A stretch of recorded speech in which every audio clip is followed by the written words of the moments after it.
How are you feeling tonight? Not too tired? A little bit? So, what can you learn from thousands of source files in GitHub? On GitHub, there are so many sources for so many projects, personal, open source projects, etc. That there might be something interesting to learn from what's there. So I'm Guillaume Laforge. I'm developer advocate for Google Cloud Platform, and I'm also the chair of the project management committee of Apache Groovy. And in this presentation, because of my two hats, working on the Groovy language as well as working for Google, I'm going to use Groovy source files as my example. But this applies to other languages as well, so it's not specific to Groovy. And I'm going to use BigQuery. BigQuery because pretty recently, when was that? Last June, GitHub released its entire data set. So perhaps some of you knew about the Github Archive. So this is a big dump of the content of GitHub, but it's basically big chunks of files, so it's not easy to, let's say, grep through that and find interesting things. You have to do your own, let's say, parsing or analysis of those text files. But with this news, the thing is, all the big data set has been contributed as a data set inside BigQuery. And with BigQuery, what's interesting is that you can do queries, just like the name implies, obviously. So before saying a few words about BigQuery in some more details, GitHub dataset, that's pretty huge. So there are about 3 terabytes of data in this dataset, over 2.8 million repositories. So that's pretty big. There are about 145 million unique commits, 2 billion file paths, so all the files and the different paths available in your repositories. And the contents of the latest revision of about 163 million files. So the dataset doesn't contain each and every revision of each and every file, but really just the latest version. So I don't know what's the frequency, but normally the dataset is updated once in a while. But well, you've got a fairly recent version of the files. So that's pretty big. All right. BigQuery, it's Google's, let's say, data warehouse for analytics. So imagine a kind of huge database that you can query, which does full table scans to go through petabytes of data. And in a way which is pretty fast and efficient. And other interesting aspects is that it's a managed service, so you don't have to manage that yourself. You don't have to install anything. You don't have to administer or anything like that. So it's a service which is provided as part of the Google Cloud Platform. And it's pretty easy to query those data sets because the syntax is basically just SQL. So who's a fan of SQL in the audience? Oh, there are a few hands. I'm not part of that crowd because I've always hated SQL, and for some reason I never managed to craft a well-written query. So it took me. Well, the queries I'm going to show you on very, very complicated. But well, you have to be happy to use SQL to use BigQuery. What else? Yeah. So yeah, and something I wanted to mention, there are some new features as well. In the previous version, it was really purely read-only, but now there are as well things like updates and so on, a bit more like a data warehouse where you can do updates. Okay, next. And perhaps, I don't know if anyone heard of Dremel, the technology Dremel. So there was a research paper published by Google. When was that? So what's the date? It's not written. A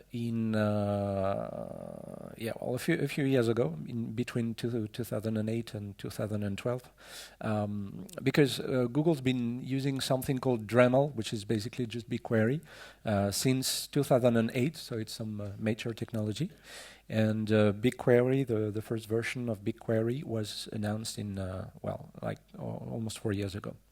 And this is used internally at Google, and it processes exabytes of data every month. So I have no idea, how many zeros exabytes has got, but that's too many for me. And then Apache Groovy, because that's the source code I'm going to have a look at. But again, you'll be able to apply that to other languages as well. So Groovy, it's now a 13-year-old language, which is hosted at the Apache Foundation. So it's a language inspired by Java with a Java-like syntax, but with some nice syntax shortcuts. It's a dynamic language at the same time as being a static language, in the sense that you can also do static type checking, static compilation, etc. There are some nice syntax shortcuts for things like regular expressions, native list, or special syntax for lists and maps and things like that. And well, that's going to be... who's using Groovy? Are there people using Groovy there? Yeah, a few hands. Nice. So, I'm going to analyze the source code, the Groovy source code in GitHub. So I've listed a few queries I want to run. So like how many Groovy files are there, the most popular Groovy file names, some are pretty surprising, how many lines of code, how big are the source files, etc.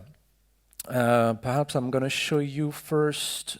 So this is the demo time. So first of all, well, this is the interface, so once you're logged in there, you can see things like so this is the BigQuery public data sets. So for example, there are data sets you can play with on baseball, on so the GitHub one, things like Medicare, the meteorological stuff, weather stuff, Stack Overflow exports as well, and I think one of my colleagues had things like the Reddit comments or Hacker News. So if you want to run some, let's say, some machine learning on some big data sets of comments, so there are some interesting data sets available on a regular basis. Google provides new data sets as well.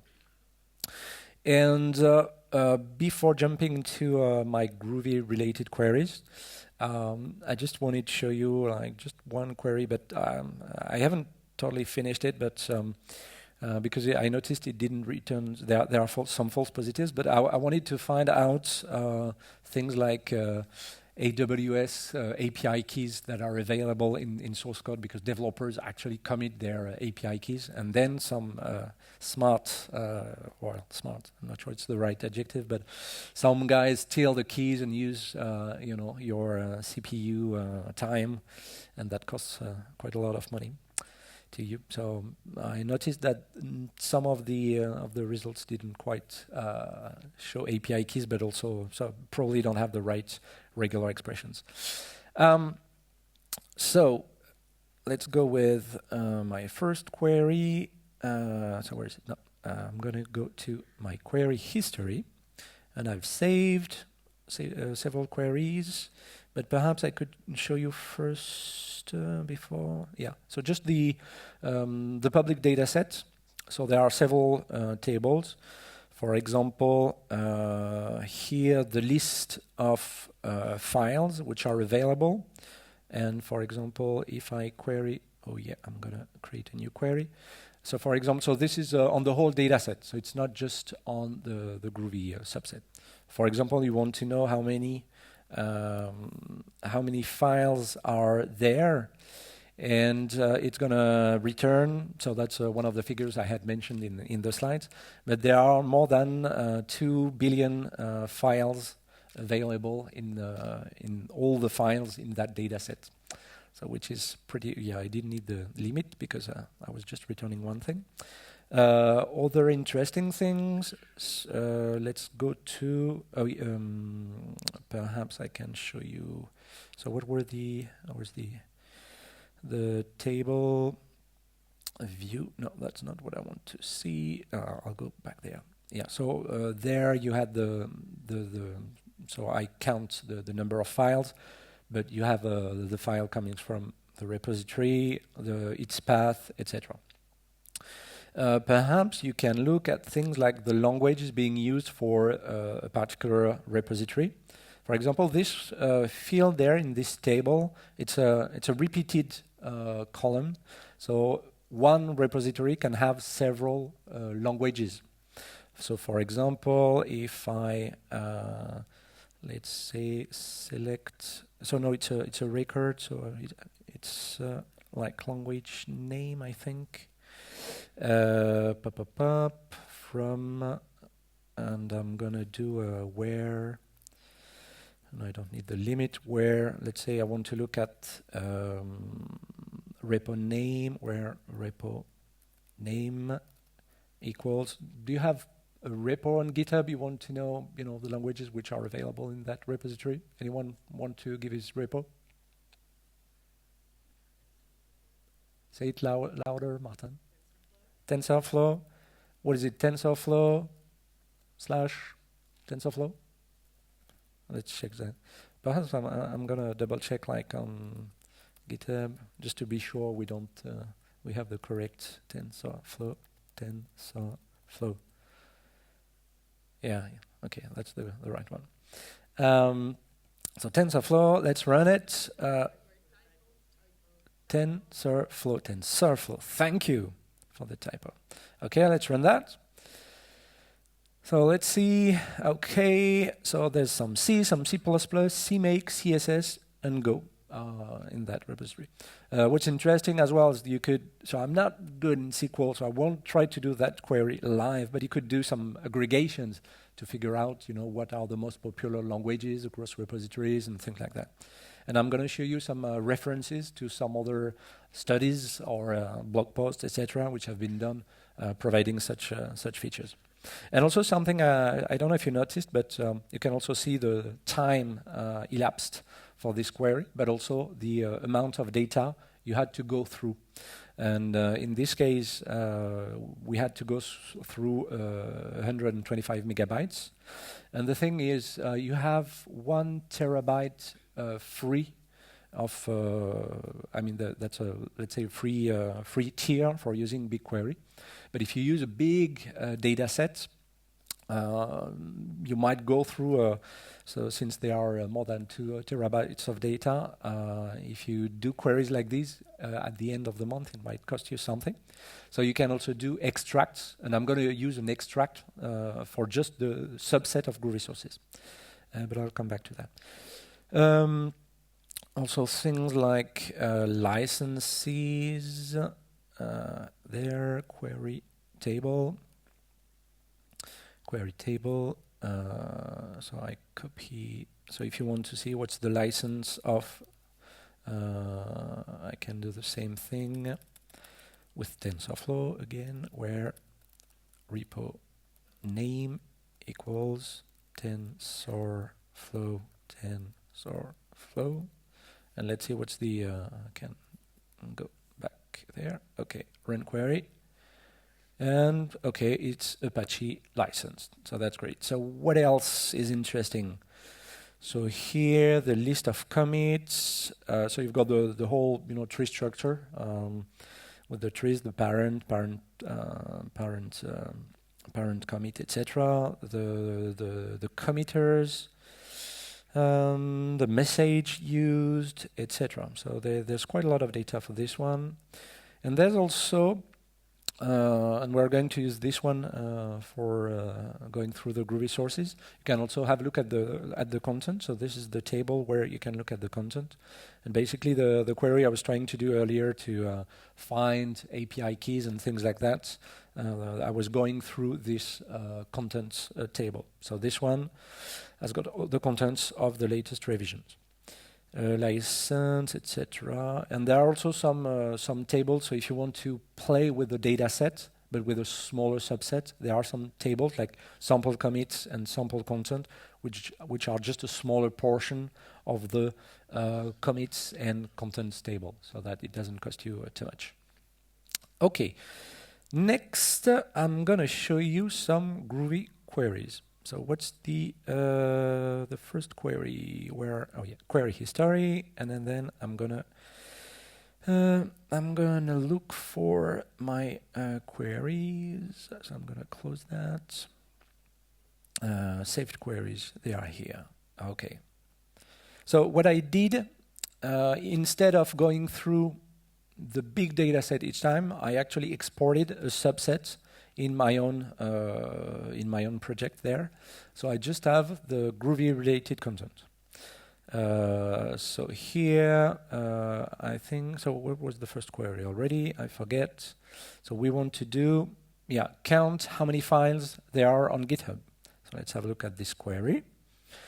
So I go through my subset, and it's just a simple count star. So how many files do you think there are, Groovy files, inside GitHub? Any guess? Before I hit run. 1, 1,000, 1 million, 1 billion. No guess? I'm not hearing you. So there are less than 1 million files, 743,000 files. Okay, so not bad. Next query, saved queries. My second query. So what are the most frequent Groovy file names? And this one was actually a bit surprising to me. Let's run this one. And you're going to see it's pretty fast. This one is like, okay, a.groovy. Wow. I mean, I know naming is hard. I know, but still, a.groovy. So I actually noticed there are, people, so I didn't go through all the a.groovy files because there are 22,000 a.groovy files.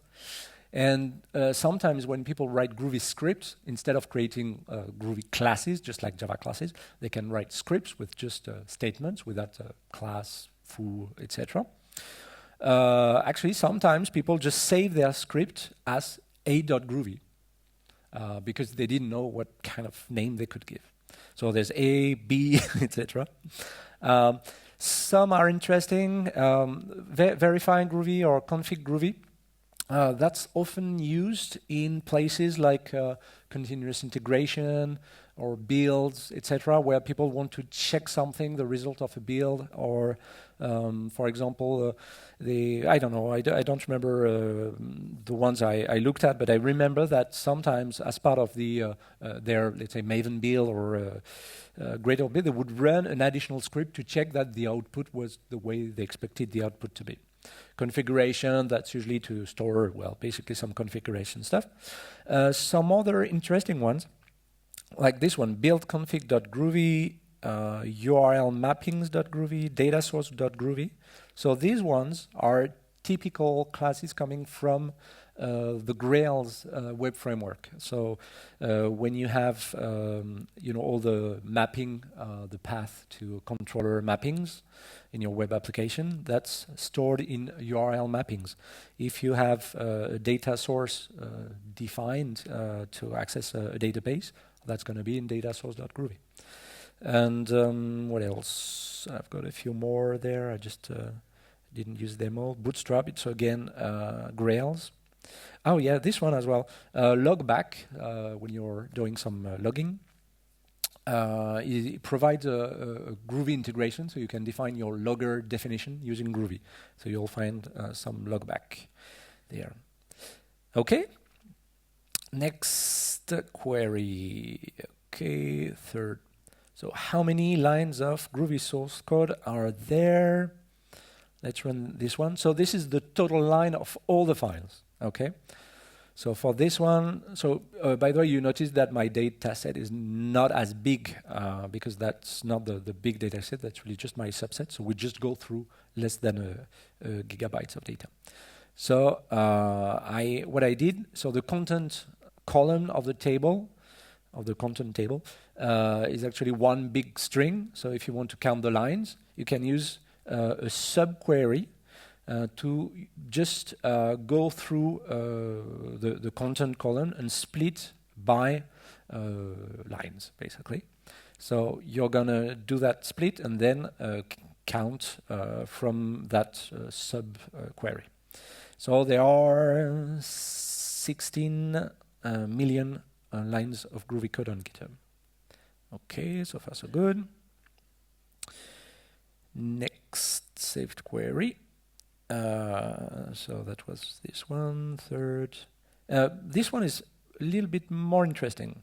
So, you know, knowing the total number of lines of code, of Groovy code, well, doesn't bring much. But knowing how those lines of code are distributed, do people write big Groovy scripts or small Groovy scripts? That's interesting. And just like earlier, so we had basically this query initially. And I've got another surrounding query. So there's 3 levels of select. So I split, I counted, but I also grouped by ID. That's the ID of the file, I guess. And then I'm going to use a function, quantiles, which is going to split the content per, let's say, buckets. And if I run that one, I think I should use 11 and not 10. It's gonna cut by 10%, buckets of 10%. And let me run this so that I can explain the results. Okay, so here, oh yeah, I don't see everything. So let me increase that a little bit. Yeah, well, so it means that there are the lowest bound is basically 0. That means that there are empty Groovy script files or class files. Well, they are actually scripts. And the upper bound, the last row, means that there's a Groovy script or Groovy class which has got 9,000 lines of code. This is bit big to my taste. I mean, let's go through that and maintain that stuff. Wow, that's pretty scary. But that's really the extreme. And what it's really telling us is that so there are 10% of the Groovy files which are between 0 and 10 lines, 10 other percents which are between 10 and 16 lines, etc. 10% between 33 and 43 lines, etc. So you have an idea of the breakdown. But if you look at that, 90% of the Groovy files are less than 163 lines of code, which is quite small. Okay. My queries are there. So I've done this one. The most frequent imported packages. So this one compared to the previous one, so I still do the split per line to go through the lines. And I'm going to use a new function here, the regextract, so that I can extract the package name from the package statements. And I'm going to run that. So what are the most frequently used packages? A few seconds. So the first one, Spock. That's the Spock testing framework, and it's very much used in the Groovy community. Second one, JUnit. Groovy transform. Look at this one. That's Groovy AST transformation. I'm going to tell you what it is. And you can notice the data set is only on .groovy files. So you don't see all the thousands and thousands of Gradle builds because it's dot Gradle, it's not dot Groovy. So I could have integrated that as well. But notice that, well, there are suddenly some Gradle plugins or Gradle builds which are importing some APIs from Gradle.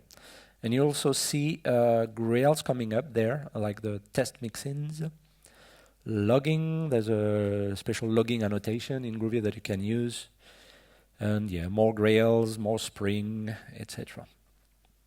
So far, so good. So it gives you also some information as to what kind of tools, frameworks that people are using. Next, saved queries. So the most popular Groovy APIs used. So it's pretty much the same one, except that it's going to look only to the Groovy related ones. So Groovy transform. I've got another query about that. That's the code transformations. For example, there's just I could show you that quickly. If I had a class foo with a name in Groovy. You can use an annotation, Groovy transform, and you can use an import to get that smaller. Def f equals new foo name Guillaume. Oops. And then if you print f, which is going to call the toString basically. So if you print that, you're going to have a nice here a nice toString message. So it's a code transformation, if you will, that adds or changes the code which is being compiled. So you don't have to code the toString equals an hash code and things like that. Okay, so let's get back there. So Groovy transform. Again, the logging. We've got some very nice JSON support in Groovy, handling databases, XML, etc. Okay. Next, saved queries. They are there. I wish there were a shortcut to go directly to my saved queries. So 2 more queries and we are done. Okay, so this one. So that's the 80 transformations that I mentioned. So we have transformations for plenty of design patterns or frequently used coding habits. And what's interesting is that so Groovy in version 2 many years ago added static compilation because initially Groovy was only a dynamic language, and we added a special annotation which instructs the compiler to generate the same bytecode as JavaC to get the same performance as Java basically. So toString, that's the one I mentioned, equals an hash code to generate equals an hash code, package, scope, canonical, etc. And my last query that I've recorded, which is there. Yeah, there's I'm going to show you that just quickly in the Groovy console as well. I just need to have an idea. So if you import, I don't know, Java util list or array list or whatever, when you use, so it's already pre-imported when you use Groovy, but it's just for the sake of the example. So when you do array list, or perhaps I should have used something like, no, it's list. When you do a list, there's Java AWT list and Java util list, I think. So if you had to import twice the same class, so let's say you wanted to have a Java, let's say AWT list, you couldn't do that, okay, because there's a clash. So instead, what you have to do, usually you have to do, one would be not fully qualified, and the other would have to be, let's say, a Java AWT list, something like that. Okay, not list, a list. So what we are doing is we allow aliases. So I could say AWT list, and then I could say new, like this, AWT list. So this is import aliasing. So I just wanted to explain how it worked before I showed that. And do people use such aliases in Groovy? Well, no, I didn't select the query. And the answer, or actually I can show you the answer straight away. And the answer is actually no, not much. There's just like 0.4% of people using that. All right, so we've gone through the queries. I've got several interesting links there. So for example, there's someone studied all the languages, and you know, there's this good old flame war about tabs and spaces, etc. So which is used more, tabs or spaces? You've got an idea? Well, it seems that spaces have won, and there's only one language where it's tabs, that's Go. But otherwise, the other one, except a bit of C, C seems to be using tabs quite a bit. So there are some interesting other analysis of other kind of source code there. So I'll publish the slides on Twitter so that you can have a look at the links there. Okay, and that's basically it. So I'm over time. Don't hesitate to come to me for some questions. Thanks a lot for your attention.